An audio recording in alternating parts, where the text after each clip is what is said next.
Ready, set, go. What's going on, everybody? Feels like I've been in recording podcast. I think this is the third day in a row. I've been trying to store them up a little bit because my life apparently is about to be upended with the arrival of a kid. So I'm trying to make sure I'm covered for when the hurricane hits, I reckon.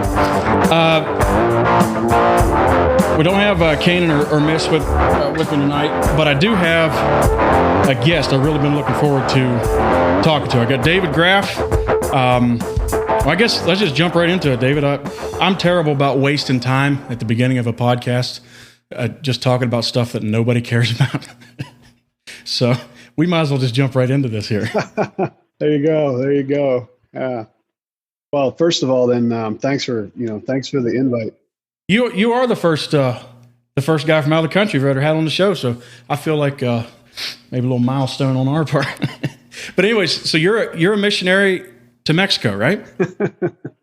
Yeah. So I'm down here. I work I shouldn't say work. I don't technically work in the country, but I come back to the U.S. to work and make money. But we are down here. We are trying to help out, and just trying to help people and disciple when we can, where we can, and just share the gospel. It's not a whole lot different, really, than hopefully it would go on in America or anywhere else. I mean, we can all be missionaries wherever we're at, take the gospel to people, regardless. So, but yeah, it's got its challenges. It's also got its rewards. I mean, we really love it down here. Absolutely. Yeah.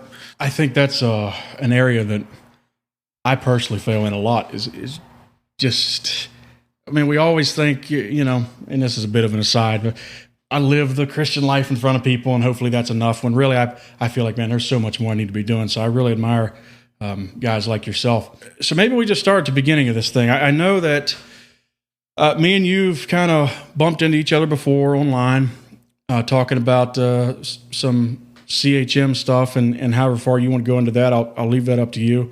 But I know you've got some background with that. But other than that, I don't think we've ever really crossed paths. So if you want to, maybe just take us back to the beginning and maybe give us a little bit of this story here. Sure. Yeah, I come from, I grew up in the movement. I grew up in the movement. I went to, I want to be careful here with names and stuff, but I went to 4 years of Bible college. I have a degree. I did quite well. Mm-hmm. I pastored for 7 years, and I'm not saying all that to try to honk my horn here. I'm saying this because, since things kind of went awry with me in the movement, I've been asked several times by several people, why don't you just go away? Or as one man put it, leave us alone, basically. Because I do. I write online, and I also run a little page called Biblical Holiness, where I try to keep some of the stuff so that it's all in one place. But I told you kind of my background is I come from the movement, and that's important because a lot of times people in the movement won't listen, I don't think, to people outside the movement on this topic. Yeah.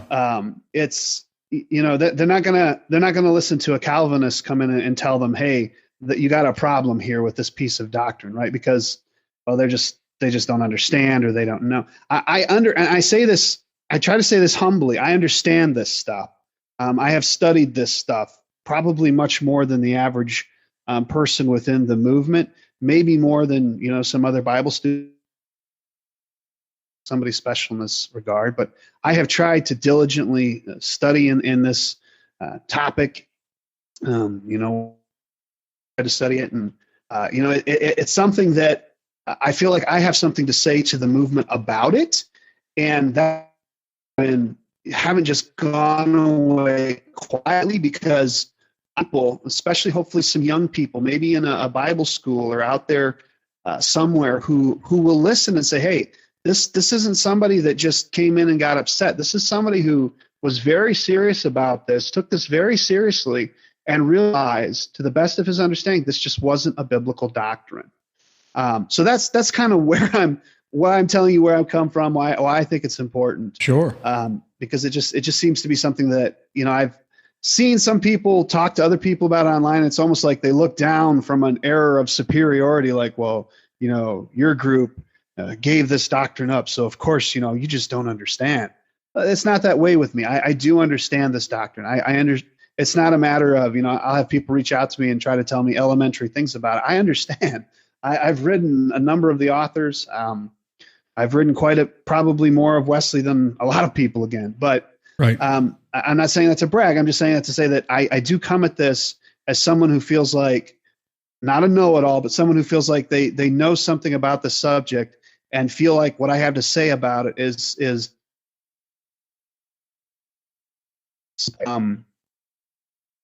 so yeah. Now, as far as the movement, I'm kind of struggling a little bit.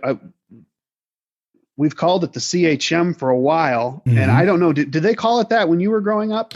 No, I didn't hear it called that until, probably just a few years ago. And I've even heard some of them kick back against that label. Well, we're not the CHM, that kind of thing. So it was just kind of the holiness movement in general. Yeah, okay. I think when I was growing up. Right. Well, and I guess one of my problems with the name is there's some aspects of it that aren't that conservative, quite frankly. Some places that would fall under that name that aren't that conservative. But my bigger problem with it is the word holiness, because I don't know how it was in your circles, but I feel like, if you ask most churches, they would tell you they believe in some form of holiness. Yes. I was just reading something on Berean Holiness's page, and they're referring to themselves as holiness churches. And I wouldn't have thought of them as holiness people. I would have thought of them as Pentecostals, right? So to me, what sets the movement apart is their emphasis on two works of grace.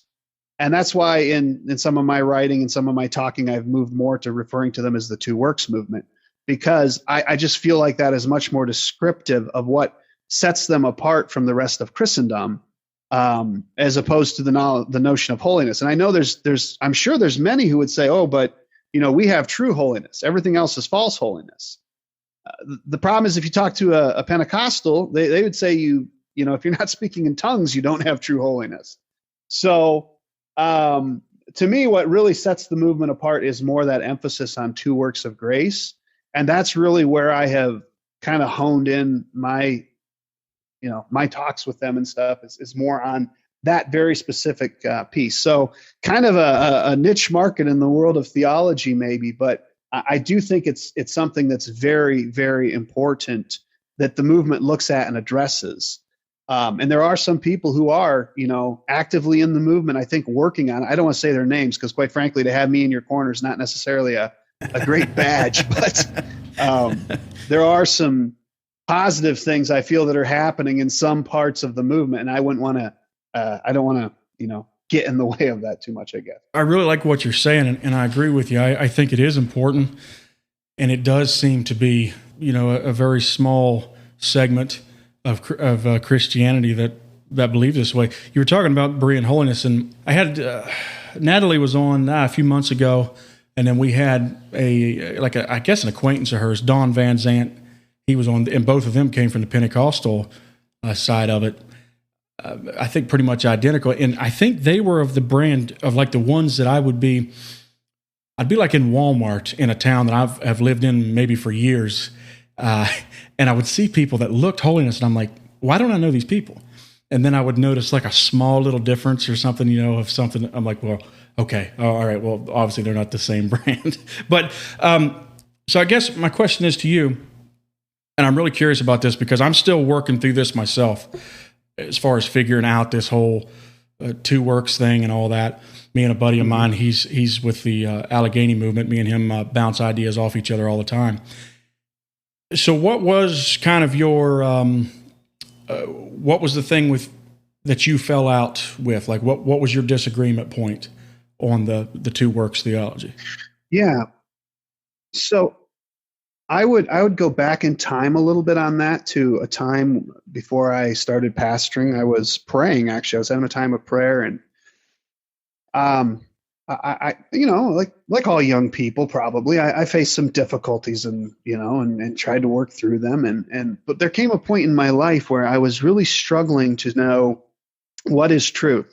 You hear all kinds of things preached. You'll hear one preacher will say you shouldn't have a beard. Another preacher will get up wearing a beard. And I just picked that one out, but I could add many, many, many, many more to that. Oh, yeah. And I really struggled with what is truth, what is false, why would a good person get up and say something that's false, different things like that. And there were some things that just shook me to my core. And through all that, I reached this I'm going to call it like a crisis point almost, although I'm not referring to a second work of grace here. But I reached this point where I was like for a little while, I was like, do I even stay with, Christianity, with religion? Do I just walk away from it all? Mm-hmm. And through all that darkness, I came to a point where I said, God, I'm going to seek you for the truth. I'm going to seek your word. This Bible is my truth. This is what I'm going to be grounded in. I have to be grounded in something. I can't keep grounding myself in these ever-shifting opinions of men. And so that was kind of where this started. And then a long journey of seeking truth, of praying for truth, and 7 years in pastoring, 6 years in, whatever it was at the time, there were some things I heard preached that were just really, disturbing to me. And I remember one night I came back to my room and I'm sitting on my bed just crying. And I'm telling my wife, I said, you can't do this to people. I said, you can't play with their minds like this. And, and part of that was just probably some sloppy preaching. But I really started digging into doctrinal things and digging into the word. And I started realizing that the notion of the two works movement just was not the two works doctrine, just was demonstrably very unbiblical. Mm-hmm. And when I say that, I don't want to, go through every scripture with you here tonight, because this would probably be a 4-hour podcast. But, when you read a verse like old things pass away, all things become new. And then I'm like, but we're teaching that your nature, the most central part of your being, is still this old man. How is that? How did God not think to mention, oh yeah, except your nature? Right. Like everything is new except your nature. You're still this old, you still got the old man, as preachers would preach back then, or in my circles at least. And so I was like, that just doesn't square with scripture. And so what I started doing is I started reading through portions of the Bible. Of course, reading through, I don't know if I read through the whole Bible again at that time. I'd read through it numbers of times at this point in my life. But I started reading through like Acts with just one question, maybe like, what does it say about this sanctification? What do we see in Acts? And what I realized is one of the things that was a real eye opener to me was when I got to the story of Cornelius, and to this day, the two works movement will hold up that Cornelius received a second work of grace, and I can show that that's something that many of them will still hold up. Mm-hmm. And I'd always heard it preached that way, that when Peter came to Cornelius, he received a second definite work of grace. He was already a Christian. And, he just needed to go on into holiness, and that's what he did. Well, I was reading through there one day, and I got to, it's not in the story of Cornelius. It's in, you got to go to the next chapter, Acts 11:14. And I'm just reading through my Bible, and I don't know, but it's Peter, and he's talking to all the believers, and they're like, Peter, why did you go in to all these Gentiles, right? And that's the other thing. Like, people try to make Cornelius out to be this great Christian, but the thing is, it wasn't just Cornelius. There was a lot of other people there with him, right? Sure. He's talking. So Peter, he's talking to this large group of Gentiles, backing up to when this happened. You read his message. Peter's message to Cornelius and this group was a clear gospel message. It wasn't, no two works grace preacher would get up and preach this message for 2 works of grace, what Peter's saying. It would not happen. You would not say what Peter said. And the last words of his sermon were, this was the last words of his sermon before the Holy Spirit fell. He said, all the prophets testify about him, that everyone who believes in him receives forgiveness of sins through his name. That was the punchline. And then the Holy Spirit fell on them. When Peter said that, Right. forgiveness of sins. If you go to the next chapter, to chapter 11, now Peter's in front of the apostles and brethren, and he's explaining why he went into Cornelius, why he talked to them. And he's telling the story. He's like, this is what Cornelius said to me. So this is, Cornelius telling Peter, who's now telling the brethren. He says, he's not just that. He's saying what the angel said to him. This is what the angel said to Cornelius. He will bring you a message, that he being Peter. He will bring you a message through which you and all your household will be saved. Okay? Right. That's what it says. That's the word it uses, is saved. And you can argue with that all day long, but I'll guarantee you this. If God had reached forward to the 21st century, grabbed a Two Works of Grace preacher and said, I'm putting some wings on your back. I need you to fly down real quick and let Cornelius know what's about to happen to him when Peter gets there. There is no Two Works of Grace preacher in his right mind who would have said to Cornelius, what you're about to hear is something that is going to help you get saved. You and your household are going to get saved when you hear this. They would not have said that. Nobody would say that. You would get probably in big trouble for saying that. Sure. And yet that is what, not a man, that is what the angel himself said to Cornelius. All right? And then if you go down to verse 18, when they, the brethren and the apostles, when they heard this, they had no further objections and praised God, saying, so then, even to Gentiles, God has granted repentance that leads to life.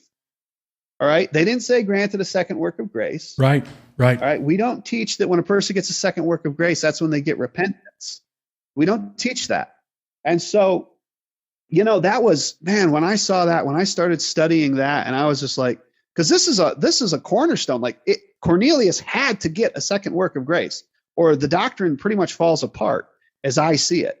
And that's why it's so adamantly taught that he did. And people will go to all kinds of lengths to prove that. But this is how I look at it. Okay. And this is where I come at it from when I'm posting. I'm not trying to, I'd love to, but I'm not just trying to convince dyed in the wool people who are just, they've just made up, you're not going to, Sure. That's not who I'm trying to convince. My question is, if I was before an impartial jury and I was presenting this case, what would they conclude, right? And I am confident nobody, without a prior motive, without a prior reason to say it, nobody would read through Acts 10 and 11 carefully and conclude that this was a second work of grace, not as it's taught today in the Two Works movement. So that, for me, that was huge when I saw that. And I wrote a paper on this. I have lots of other scriptures that I look at. And I know we don't have time probably to get into all that tonight, but that was something that for me, when I saw that in scripture, I was just like, yeah, we have got this wrong. We have got this demonstrably, biblically wrong. And then I had to make a choice because, I'm a pastor, I have a church, I have a family, I have a job, and I know what's going to happen, right? And so it's like, what do you do now? Because you know how unquestionable this doctrine is. You can question, you can talk about all kinds of things, you can let down all kinds of standards, but you don't get into it on this doctrine if you're if you're smart. Maybe I just wasn't smart. I don't know. But anyway, that's kind of what, that's kind of where I was at with it all. And, since I've started writing stuff, I've had people reach out to me, maybe sometimes they're like, yeah, I see the same problems, but, people don't want to go through it. They don't want to deal with it. They don't want to, You're so they right. don't want to face the music. I'm telling you. Yep. People who can otherwise be very nice suddenly aren't always so nice. And that's hard. Yes, you're completely correct there, man. Really, it's a lot to chew on. And I agree so much with what you're saying. And like I say, I'm still trying to figure out what I believe with this. And I was raised CHM from the very beginning. But a lot of what you're saying, just when it comes to, okay, if I, like one of the guys on Recovering Fundamentalist podcast, he talks about, he said, whatever glasses that you read the Bible through, you take those off and just read it for what it says, that's when the questions to me start really arising. My whole split from this thing wasn't out of rebellion. It was, I've said it before, I've probably on a podcast, people's probably heard me say it a few times. To me, it's just a search for truth. What's true? And I want to know what the Bible says about something. Right. And there's a lot of people, David, that are struggling with these same questions. Oh yeah, definitely. And the problem is you can't ask these questions, right?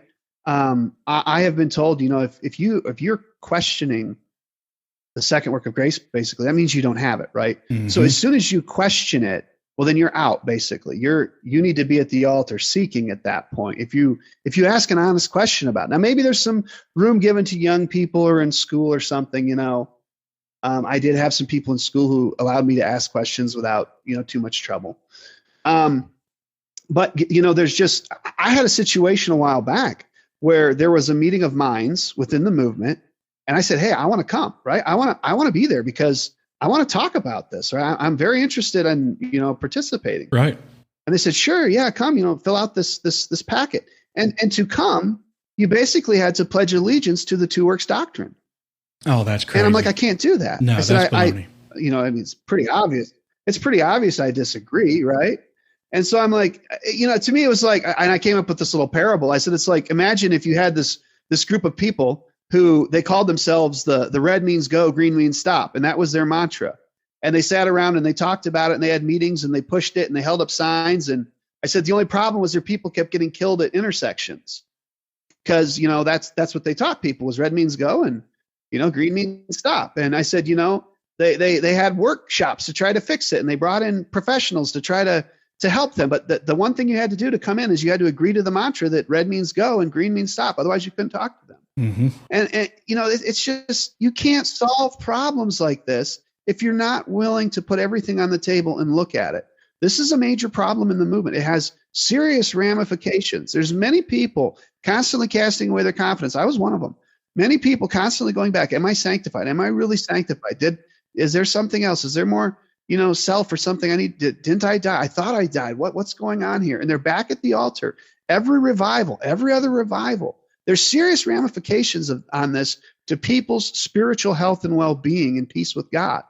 But if we just say, well, we can't talk about this, like, yeah, you can come in. And I was even told, and I'm not, they got to do whatever they feels right. I'm not trying to just be bitter about it, but sure. Well, you can come, you just can't participate then. Well, what do you do? I mean, I'm not just going to come and just sit there unless I can, no. So, if you're not willing to actually make a safe space for people to talk about this, someone will say something like, oh, it's just wonderful being in this camp meeting or at this convention or in this church where everybody agrees on two works of grace. Of course they do. They'll get thrown out if they don't. Right. Absolutely right. I mean, we need to open our eyes here and look at some of this stuff. So, in getting back to what you're saying, the search for truth, one of the things that's been helpful to me in the search for truth, if you look at Proverbs 18:17, it says, I'm going to read the NIV here. It says, in a lawsuit, the first to speak seems right until someone comes forward and cross-examines. Yes. Okay. We've just come through the Amber Heard, Johnny Depp case. There was some incredible cross-examination there that was done. It's easy to write something. It's easy to say you believe something. It's easy to get up and preach a sermon about something. It's a completely different story when you are on the record publicly being cross-examined for that. It's completely different in that moment. Absolutely. Because then things start to come to light. So what I do a lot of times, if I have a question about something, what about the Seventh-day Adventists? What about, what about this one Pentecostal? What about I want to see both sides pressure testing each other. I want to see the brightest and best from both sides discussing this like adults. You try to find a debate anywhere where the two works of grace movement comes forward and defends this under cross-examination. You show me one. I'd love to see it because I looked for them. Back in the day, I looked trying to find one, and I'm not aware of one. There'll be people that'll come on and they'll talk about it. But as far as like sitting down and actually being cross-examined on the belief, people don't want to do it. And I've offered numbers of people, and not just Joe Q Public that I randomly pick, but like people with well-known names and positions that I've offered. Like, and it's not because I'm anybody. I'm nobody. It's not because I'm smart. It's not because I'm a good debater. I honestly don't really know that I want to do it, but I think it needs done. I think what happens is at the end of the day, a lot of them look at it and they go, you know what? We're going to lose more people over this than we're going to gain. And, you don't want your name tied to that in the movement, that you were the one that, went into this debate and, the movement lost a bunch of people over it. I don't know. I can't totally guess at all their motives. I just know I've never seen it done. I've heard that maybe it happened, way back when. But I have personally never been able to find one. Maybe there's one out there. So somebody can send it to me if you find it. Well, to me, David, that's how I find out if my opinions, my viewpoints on something can stand up. I like to put it, like for the longest time, I was just talking to a guy at work today about this. For the longest time, I was afraid to listen to an intellectual atheist like a Richard Dawkins or something like that, because I thought, what if he says something that I can't handle? And that used to gnaw on me. It gnawed on me for a long time until finally one day I was like, you know what? Whatever happens, I've got to, like, to use your word, I've got to do this pressure test. I've got to find out if my faith can stand up to this. And you know what? I came away from it a stronger Christian. They didn't change my mind, but I heard their side. And I feel like even with politics, it's the same way. I like to hear, I love talking to people I disagree with, because I'm either going to find out that I'm correct, that my argument is stronger than theirs, or I'm going to find out, maybe I'm wrong and I need to go back and do more research, or either way, I'm going to do more research and find out, maybe what they were telling me wasn't correct, or, maybe I am wrong on this. And to me, that's how I formulate strong opinions, is by doing this back and forth in this debate. Why is that this movement is, they discourage it? I've heard all my life, you better be careful who you're reading, and you better be careful who you're listening to, and all these guys putting forth these crazy ideas and stuff. To me, it's like, I want to hear them. Let me hear the crazy ideas. Yeah, I do think there's a place for caution there, especially thinking of children, right? Like, sure, you don't want to put a child who doesn't know how to reason through things in a situation, that they could formulate some bad opinions because they don't have they're not mature enough maybe to really reason through some of this stuff. That's why this whole nonsense of, taking kids in, young ages to decide what gender they are. I mean, come on. Right. Kids are still working through so many other things at that time in their life. They're not, but what I'm talking about here are adults. I'm talking about people who, they're finishing up their college. They're going to college to go out, and they're going to be taking a church and pastoring here in a little bit. Right. I know. And why aren't we, I put up a book here just the other day. I put up a book here to my page. It frustrates me because when I first came out with this, I took some heat, and people were like, you're starting new religions, or you're bringing in things that, who said this kind of, this is, if it's new, it's false, and all this stuff. And now I'm finding writers from the 1800s, early 1900s, late 1800s, who already wrote way better on this than I can write, maybe even. And, granted, they wrote 300-page books on it, or whatever. But, these were well thought out arguments. And what's fascinating to me is they made the same arguments I made a lot of times. It's, a friend of mine said, it's almost like we read the same Bible or something. So, but it's like, why aren't those books being put into our students' hands in college saying, hey, you need to read this. You're going to encounter this. This is something you need to be prepared to deal with. Right. I'm not saying you have to agree with me at the end of the day, right, but at least give people both sides of the story here and say, by the way, this James Mudge, this books here about this, and they bring up some points you're probably going to run into out there in the ministry. So either these students never had those, and that's why they think I'm bringing new religions in, or maybe some of them do know about it. Maybe some of the teachers do know about these books, and they're purposely keeping them from students. I don't know. But I'm just saying, these guys are mature enough, advanced enough to be going out to take a church. If they run into this thoughts later, and wind up leaving the movement over it, it's probably going to hurt your movement a lot more than if you'd have just, give them this stuff at the front end and say, hey, these are other opinions on it. You need to know about them. You need to be prepared to answer them. But I think a lot of the problem is there's just no good answer. I'm not saying there's not answers. I'm not saying you can't come up with stuff, but there's not good answers where a logical person would weigh out the evidence and say, oh yeah, there's, sanctification comes through and only through a second definite work of grace. I don't think there's evidence for that. But you should at least present people with that. I think you should at least let them know. Right. One of the things I saw as a kid, when I was a young person, is I was in the movement up till probably mid-20s. And I was already starting to really question a lot of it at that point. But to me, it was the plan of salvation is very clearly spelled out in Scripture. Then when somebody would try, and I still have conversations with people about this, because I'm still open-minded to it, as far as if somebody can give me good evidence for it, I want to hear it. But to me, it becomes like this whole, it turns into a really weird equation. It's like, see, there's this here, and then you go to this verse, and you go to that verse, and this one here, and, you turn around 5 times.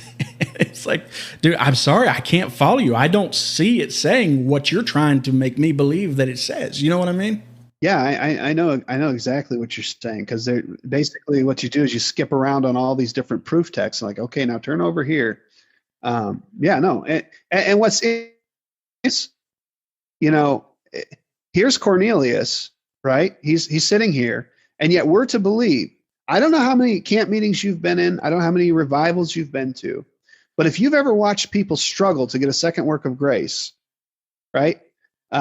Some people, genuine, good, honest Christians, struggling very hard for years and years, trying to get clear on a second definite work of grace. You watch that. And yet here's Cornelius. It just happens to him, right? Mm-hmm. Without him seemingly doing anything, we're supposed to believe. What you're saying is exactly right. The messages I was hearing preached from our pulpits, I'm like, maybe you could massage scriptures around to somehow, but Bible presenting what you're saying from that pulpit, right? And that comes back to the whole, there's not a two works preacher out there who would have told Cornelius, what's about to happen to you, Cornelius? You're about to get saved. They would not have said that to him. Let me present this one to you, because this is one I've struggled with in the past. And it's one that me and my friend from the Allegheny conference has talked about different times, and even me and Kanan's had a lot of these same conversations together. A hang up for me at times, and I understand that people's personal experience cannot dictate to me what's true. Because if that's the case, Joseph Smith said he had a weird personal experience. So, but anyways, my question is, I've been around a lot of what I thought were really good Christian people I had the utmost confidence in, and they flat out defend this second work. That can be kind of hard to reconcile in my mind at times. You know what I mean? Yeah. So that's the, basically the experiential side of things. If you can get enough people to, claim something happened, then that makes it, it's demonstrably true, right? Because there's been so much of it. I guess the problems I have with that is I am, I think this is a bit of a phenomenon for us right now that we never had before. And it is this: we live in a day and age where you can see so much, right? You can see so much. Yes. Like it used to be, you went to your church and maybe they warned you not to go to any other church, so you didn't. So all you saw, your only point of reference was your church and what you saw around, okay? I can go, and I say this carefully, I say this respectfully. I can go, and I did just the other day, online, and I can look up Pentecostal services. Look them up on YouTube sometime, okay? You cannot convince me that those people in those videos aren't experiencing something. You can't convince me they aren't. Yeah, good points. They're experiencing something. If you're willing to do and go to some of the links they're willing to go to, they're experiencing something. I don't doubt that. And by the way, I don't think it's all I don't think it's just a bunch of evil people either. I don't. I think there's some incredibly, when I watched that one video the other day of that Pentecostal that preacher going after beards, and I look across that audience and I look at those young people, thousands of people in that building. I think there's some incredibly, incredibly sincere souls there that are doing their absolute best to serve God. I genuinely believe that. Mm-hmm. So I think a lot of what it comes down to is how we interpret our experiences, right? And what you'll run into is there's a very broad spectrum of how people interpret their experience. Here's the thing. You just read some of the testimonies of people who had this, and there's no question in my mind they had backslidden.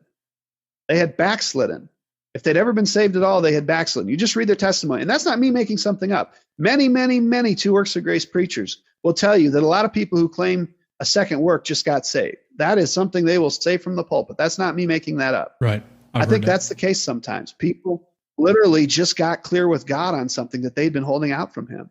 You can't tell me you're having a great relationship with God. Well, you're willfully holding something back from him. Sure. And I don't doubt when you surrender that thing to him, whatever it is, and you get clear with God, that's going to be an experience. You're going to feel relief. You're going to feel peace, joy, and overflowing in your soul, right? The problem is then people think that's it. People think, oh, good. And then next year something else comes up that God puts his finger on. And they're like, wait a minute. The preacher said every bit of this was gone. And I thought I got this experience. Yep. And so they go back down to the altar and, they get another blessing. God helps them and they get that thing taken care of. And so now they're in a quandary. Was that the second experience? Was the previous experience my second experience? I mean, I've heard there's all kinds of stuff on this. I had one person go on one of my threads and say, David, since I got my second work of grace, I have never felt tempted since then. I've never felt tempted to do anything wrong. Wow. Now, what do you say to somebody? If that's their experience, I mean, great. I mean, I'm happy for you. Yeah. I mean, wonderful. Yeah. If you're not tempted, I'm not going to stand here and tell you, well, go do something bad and see if you can get tempted. I mean, no, I just told him nicely. I said, hey, I said, if you ever do feel temptation, don't throw away what God did for you. Right. Don't throw things away because you do feel temptation.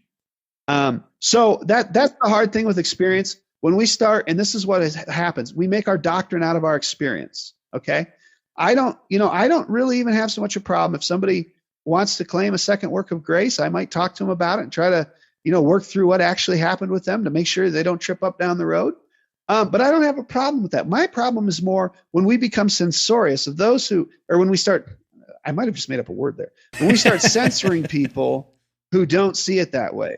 But when we start saying, hey, you got to go, if you're not going to say that this happens in a second and only in a second, definite work of grace, you got to go.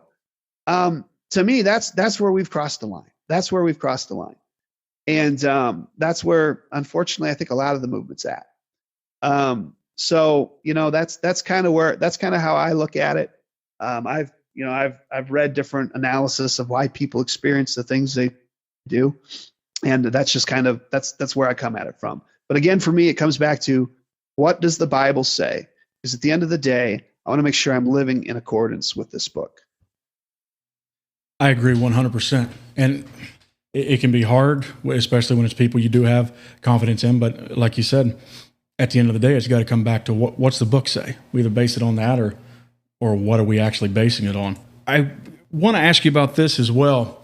And I didn't even really mean for this to be as deep into this topic as it is, but since it's headed this way, I'm getting a lot of good information here. And I know like I said, there's other people that listen that have these same questions. How do you then look at the Christian perfection thing that's preached? And, if you ever do, because it's always kind of, people almost are afraid to admit to any kind of shortcoming that they have. And even in some ways then ask for help with it, as far as whether that be accountability with, a brother in Christ or a sister in Christ, whatever that is. It's just presented as, oh, no, you never sin. And I've even heard it maybe worded different too. It's like, you'll have mistakes. And I'm like, are those mistakes or are those sins or what are we? So I guess my question to you is, how do you view all that? So this is one of the big problems, and I probably use that phrase over and over, but there's several. But this is one of the big problems with the movement, because what you'll run into is basically this, and I'm just going to pull one illustration. So the preacher's up there and he's saying, "You're saved, great, all right." And I heard this preach. I don't know who said it, but he's like, "But you still need to get a second work of grace," and I'm going to say it that way because that's what it is, right? That's going to be my interpretation of what he's saying. Sure. He's like, it's like you're out there on the battlefield, and yeah, you're saved. But it's like you're crawling across that field, and he's like, you got dynamite in your backpack on the back. And he's like, if you keep crawling with that dynamite, he's like, a sniper's going to hit your bag, and there's going to be nothing left but a crater in the ground where you were. Right. And that's what this thing's going to do to you. It's going to destroy you, right? Yep.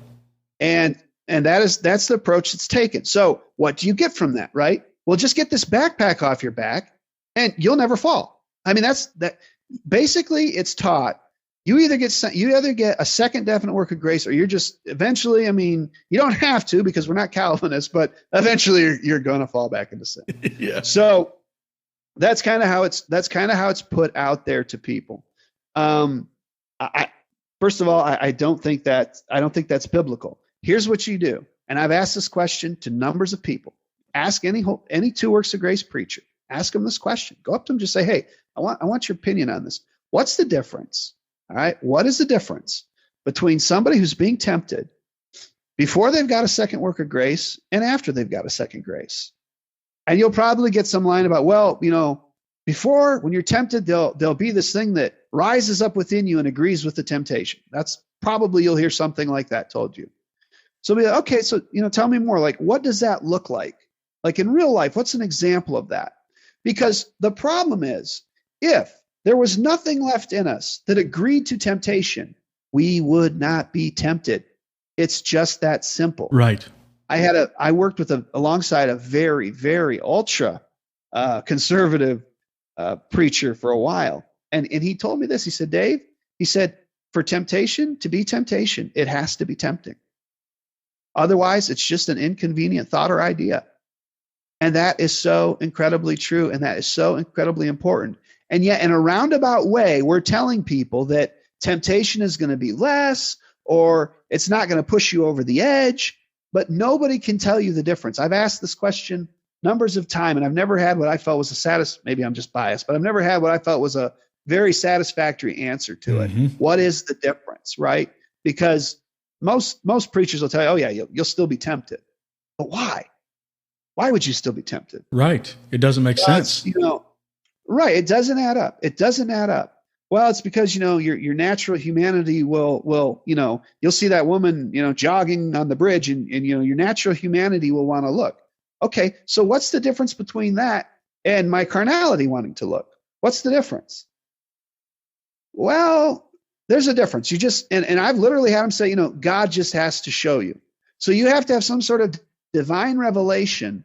Because if you're sitting there in the service, right, and the preacher's saying, you need to get rid of this, you need a second work of grace so that you're not, so that you don't fall into sin. You saw that woman and you wanted to look, you need to be down here and get this second work. If you're sitting there and you're trying to say, now, which was it?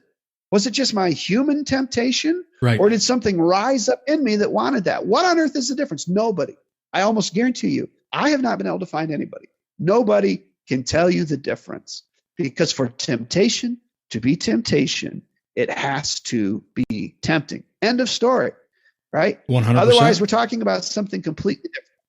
I mean, that's completely on point. There's an ex-CHM pastor that I've talked to occasionally, and I asked him this question as well, because when it's preached as this major thing, and they use the verses used a lot, without holiness no man shall see the Lord, and they then interpret holiness by meaning, you obtain the second work. When you grow up with that and that's ingrained in you, it's not something I wanted to just shed lightly. And so this has been a years-long search of trying to figure this out. And I asked him about it, and he basically said the same thing. He's like, look, we're human. That doesn't just leave you. And he's phrased it kind of like, he said, with a second, third, fifth, 10th work, whatever you want to call it. He's like, you're human. You're still going to be tempted. And he agreed with you. He said, otherwise, if this nature or whatever it is that they want to call it is gone, then there would be no temptation.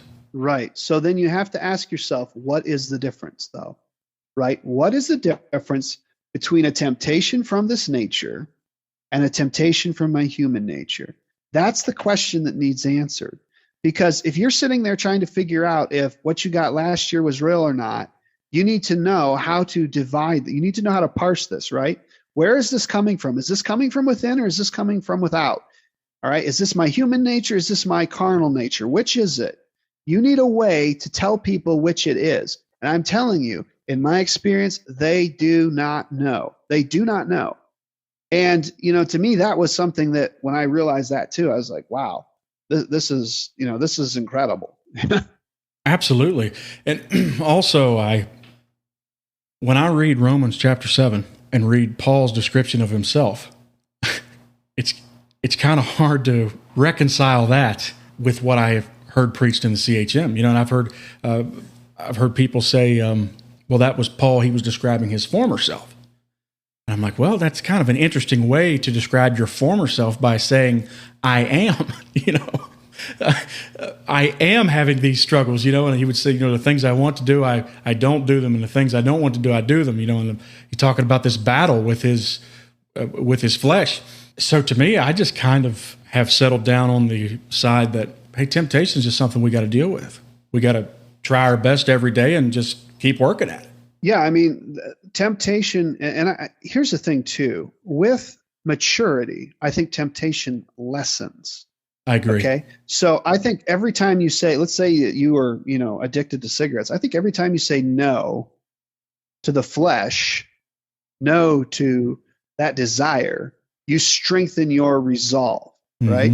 Every time you say yes, you weaken your resolve. Okay.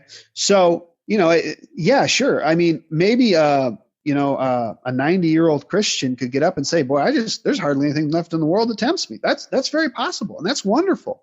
Right. But I would say that's more from maturing than any specific work of grace. I agree. That being said, let's say you had something that you just, I want to be careful what examples I use here, but an addiction that you just struggled with and you just, you finally gave that thing to the Lord and you're like, God, you have got to help me with this. I am done with this.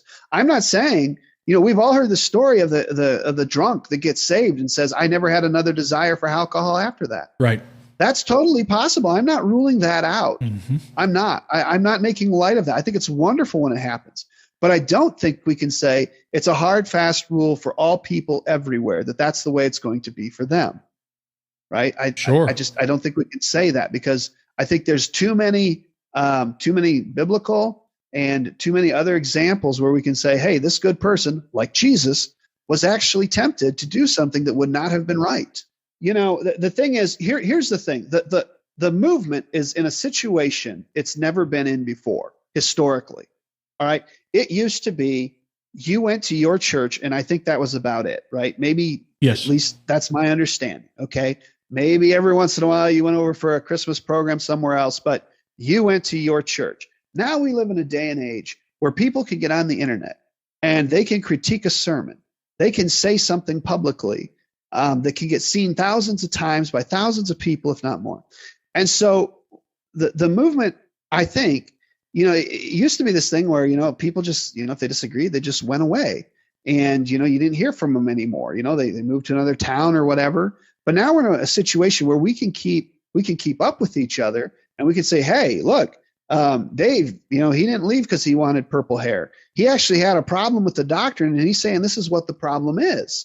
I don't think you had that before. And I don't think that's just with our movement. I think that's going to hit all movements where they're going to need to take a good hard look at some of this stuff and start saying, is this biblical or not? To what degree are we willing to hang on to something that's demonstrably not biblical? And what effect is that going to have on us in the long term and on our young people? And, I really hope some young people, some college students listen to this and say, you know what, I need to ask some questions. There's some problems here. I will warn you. The movement is not at all probably all going to treat you that nicely. Some people will. There's some just wonderful people. I know some just tremendous people. I have a lot of friends in the movement. I really do. And there's a young couple that has just been incredibly gracious to us and very kind. But there's other people who will be very unkind to you. And I don't know that they're always meaning to be. I should be careful saying unkind.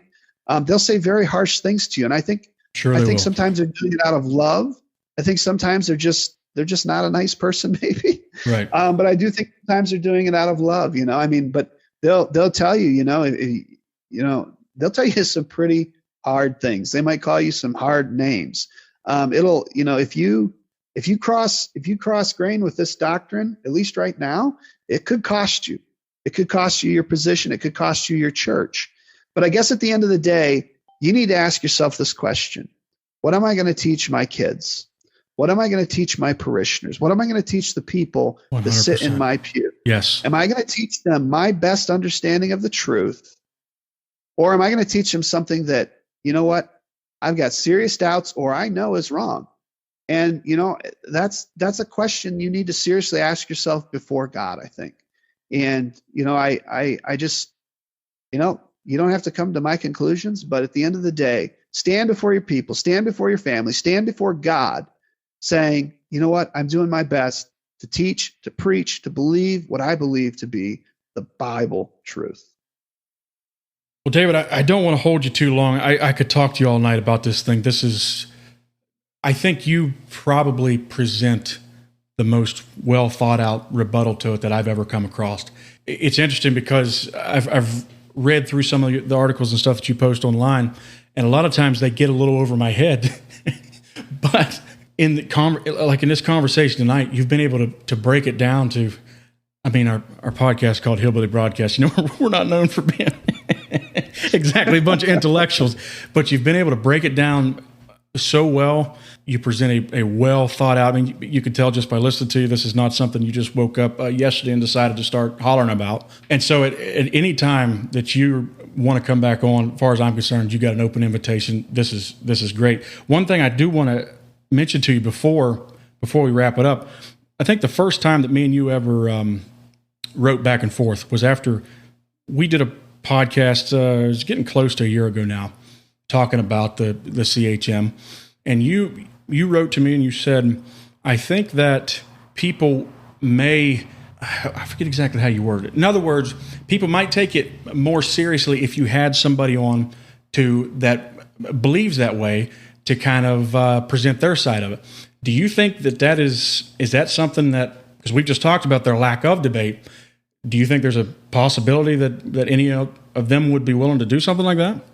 It's a possibility. I don't know. I offered that opportunity to a number of people. I've never had anybody take me up on it yet. Is it a possibility? Yeah, anything's a possibility. I've had a few people on that I've interviewed and we've talked about different things, but never really got too deep into the two works, the specificity. There we go. I got it out, of the two works side. So, and that's really where, that's where the debate needs to happen. We're not talking about, do you believe in holiness? We're not talking about, do you believe in sanctification? We're not talking about, do you believe in living in sin? We're not talking about all of that. We're talking about, do you believe sanctification, holiness, the filling of the Spirit happens in and only in a second definite work of grace? That is the question. And, it's interesting because I don't think, I don't know that all of them really want to embrace that. But that is the position of the movement at large. And so that is what needs to be dealt with right there. Well, in closing, I'll kind of give you the final word. I know you said that you have a website that you post some things on. You said you've written some things. I think I've stumbled across some of them. If you want to plug your website, also maybe places where people that are struggling with this could go look further. Some things that you think might help them in this, in figuring this thing out. Sure. Yeah. So I don't actually have a full blown website. Mm-hmm. But what I do have is I have a page on Facebook, and, if somebody hears this and you're not on Facebook for whatever reason, just reach out to me. I'd be happy to send you whatever information I can, or reach out to Phil. He can get you in contact if you need, but sure. I have a page on Facebook. It's called Biblical Holiness. And that's a place where, I put stuff out. I just put a book up by James Mudge. which if anybody's interested in this, I would strongly recommend you read this book by James Mudge, Growth in Holiness Towards Perfection. I have a link on there. You can read it. It's free. Won't cost you anything. So that's, monetarily, might take some time and who knows what else, but it might cost you your position in the church. Who knows? But I recommend you read it and think about the case that he makes. I have another one that's probably going to be coming out here fairly soon, hopefully, by J.M. Bolin. That's I think it's called The Problem on Methodism. So that's another one that I would recommend. But yeah, Biblical Holiness, I can send you the link or something, or I can put it in the comments maybe when this goes out. Yeah, send me the link. We'll make sure to link to it there in the episode notes. All right, you got it. David, I greatly appreciate it, man. Thank you very much. This has been great. All right. Well, thank you for having me, and I appreciate the invitation. Yes, sir. Good luck down there, man. Keep up the good work.